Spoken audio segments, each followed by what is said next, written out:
Major support by the Rickety Foundation, some bro with a tax write-off, Masters and Bates. I was watching Indiani's video about some of the problems with the autism advocacy community. Look, just calls an autistic person because that's what I am, you know? But I don't force my opinion on other people. And frankly, you have people in the community forcing their own viewpoint onto people.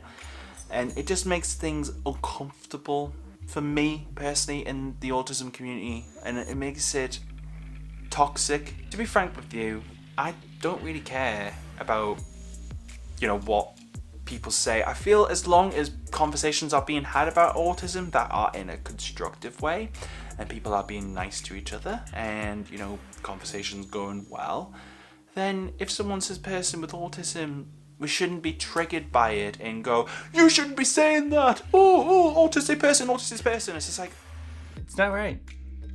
It's just not right. And the reason why I'm reacting, and it's gonna get a little ranty, warning, is because I have much more of a direct experience with what's going on in the autism self-advocacy and peer support community, because I do a lot of this between this Aspie and the Bowtie, Boston area adults with Aspergers meetup, and you see people, you just my first awareness of that, people took their the social justice a little too seriously. I like to believe that I am a social justice worker where I'm working to make this community better. That's the distinction that I make. Now, there are a class of people that really take their social justice activism super seriously, but unfortunately, they can be awfully toxic to each other. I witnessed this when I was sitting on the board of Asperger Works. I was becoming more and more disillusioned because we were spending more time discussing and bringing emotions on the proper, is it person first language or is it autism first language?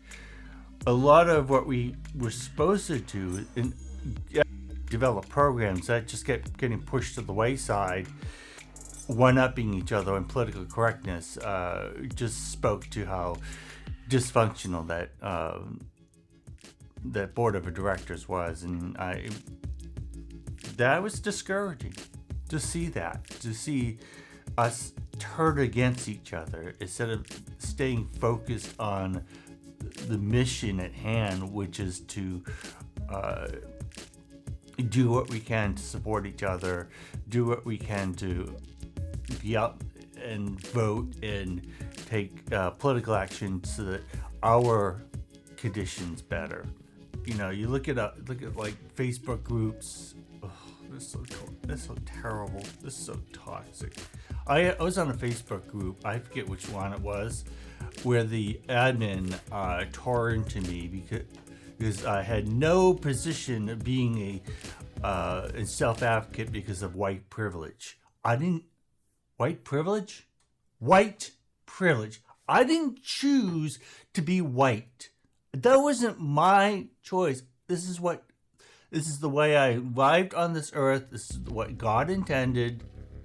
I can't change it. And am I gonna feel guilty about being white or being upper middle class? Because unlike the rest of you social justice warriors, flexing your virtual signaling, you gotta virtual signal as the weights fell to the ground. It doesn't serve the community, this attitude. It's almost self-serving, and please take a step back and look at what you're really doing. Are you putting people down? Are you making them feel less than because they don't entirely align with your narrative or your worldview, because the rest of us just don't care. Myself included, don't put as much faith and thought into the terminology. I am too busy helping, and that's my focus, and that comes above, is to be of service. Now the question is, you, the social justice warrior, are you truly of service? Do you put the needs of the community ahead of your own ego?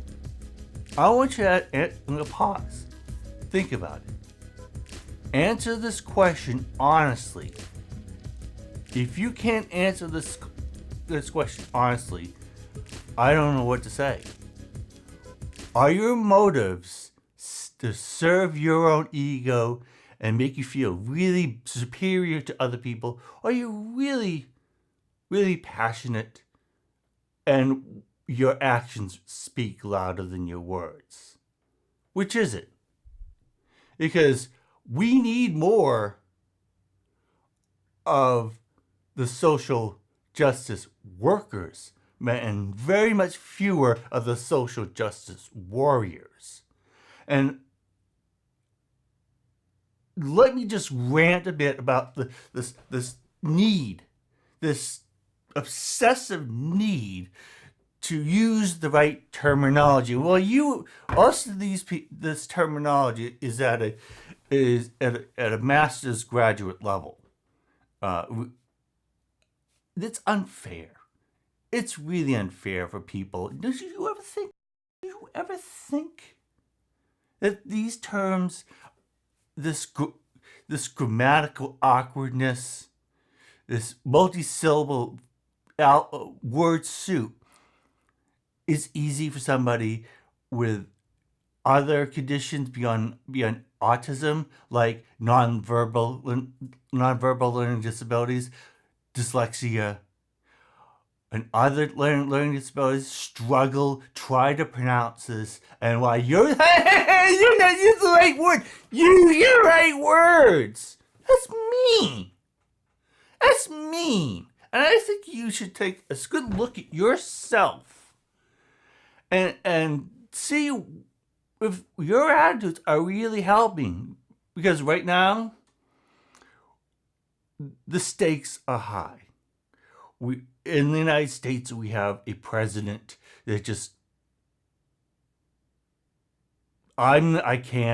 the words I have can't be said within politeness, a context of civility. We have some serious existential threats, and we, as an autism community, need to focus on those much above pettiness, infighting, whatever bullcrap is distracting us from helping each other, because we need to get it together, because we're stronger as a collective. Leave your ego at the door, please, because the focus is to be of service to the community. And I cannot stress how important that is. Otherwise, we're wasting our time. So, Indiana,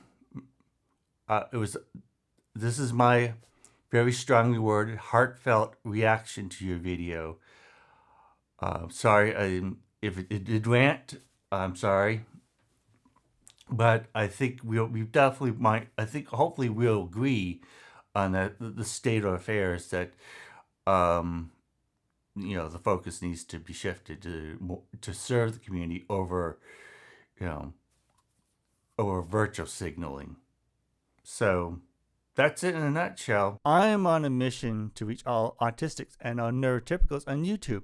You can help me by liking this video and subscribing to my channel. Thanks.